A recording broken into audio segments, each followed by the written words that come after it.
Beep boop, beep boop, beep. Pass not found.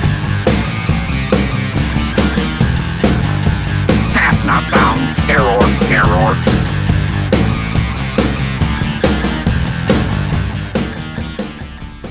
TF2's is one of my favourite games of all time. It's certainly up there as one of my favourite multiplayer experiences anyway. There's just so much to love about the game. The late 60s aesthetic, the music, the gameplay, the infamous maps and locations. Everything comes together to form such a neat package. And yet, over the years, I feel like my desire to play the game has slowly been drained from me. Maybe that's because I'm getting older, and I just don't have the time I used to have. However, I still make time to relax with a quick game of something most days of the week, but TF2 doesn't quite have that life and buzz that it once had. When I used to play the game a lot, there were a few maps I'd spend a lot of my time on. Balloon Race was one of them. It was one of those fun maps you could lark around on for hours at a time. The other is now sadly lost to time itself. Asteroid. It was a map that was so nearly completed from the fabled update that never was, and probably marked the beginning of the end of TF2's golden era. Asteroid is part of Valve's experimental stage. It was a map that was developed and tested live with the community. For a while, Valve let players beta test their upcoming maps. Asteroid could be played alongside Cactus Canyon. Both were very light on detail, but they were unique and interesting twists on the classic TF2 formula. Cactus sported an interesting finale, where you dumped the payload on a railway line and had to hold it there until a train came. This made the map's finale a pretty intense experience. Perhaps I'll talk about it in another video. Asteroid was a fresh spin on the Capture the Flag game mode, and challenged players to destroy robots, gather resources and return them to their base. However, sneaky players could steal everything the other team had accumulated in the blink of an eye. Good attack and defense skills were needed on both sides to win. It was a fun tug-of-war experience that led to a lot of back-and-forth scenarios, although with balanced teams you often ended up in a stalemate, with little progress made from either side. Asteroid was the breath of fresh air that I was looking for from the game.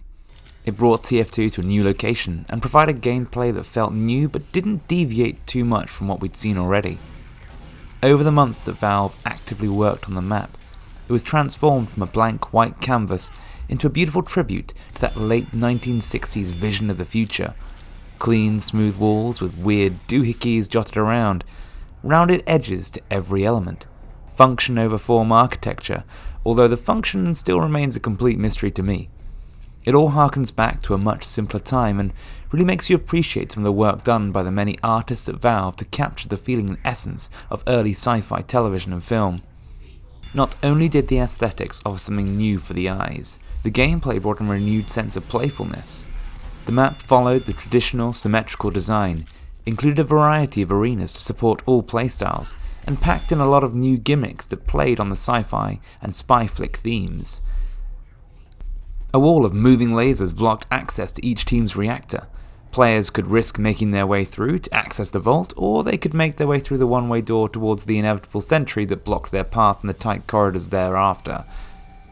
The only way out of the vault was the winding air duct that forced you to duck as you made your way round.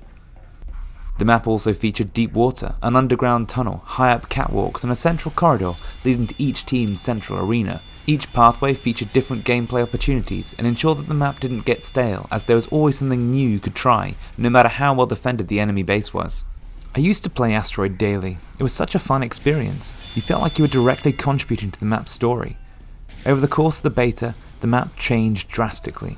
The gameplay and visuals drastically shifted as Valve slowly refined the experience based on player feedback and the data gathered from daily playtests. I was excited to boot up the map weekly, to see what had changed and to explore the new areas added, to find out how the removed routes affected the flow of gameplay, and to see the art direction slowly be brought to life. After 6 months of testing, the map was nearing the final stages of development as Valve started polishing the art and refining the gameplay. Updates to the map became less frequent, and then everything went dark. The update stopped. Valve continued to update TF2, but there was no sign of Asteroid. It was rumored that Valve was saving it for the Community Invasion update, but that update came and went. The years went by and nothing new was changed or added to the map, and when it's removed from rotation in the Meet Your Match update, the map seemed as good as dead. Perhaps Valve felt the map wouldn't be popular. Perhaps Valve just gave up on it. Perhaps they couldn't find the right update to include the map in. Whatever the reason, the map was abandoned.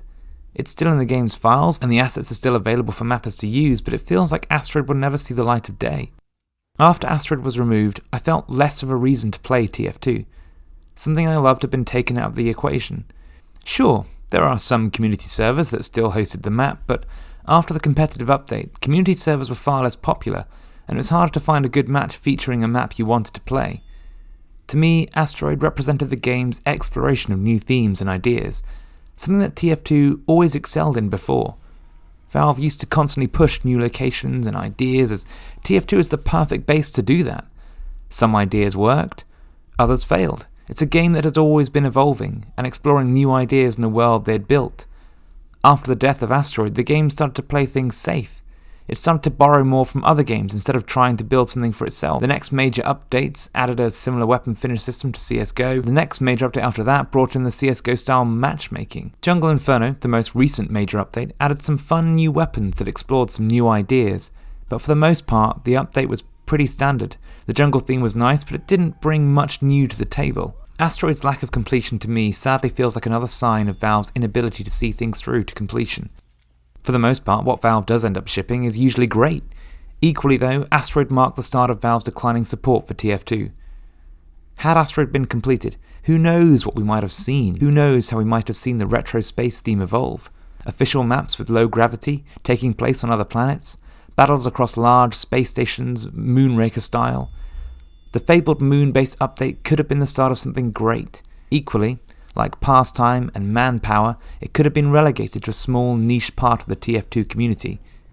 Asteroid's Robot Destruction game mode went on to inspire the player destruction mode. But what else have we lost out on with the incomplete space theme? More than anything, I'd like to see Valve finish Asteroid, or at least release the completed moon-based asset pack so that other members of the community could finish the work that Valve started. For those of us who've enjoyed Valve's products over the last few years and decades, we're no strangers to disappointment, unfinished work and the endless abandoned concepts.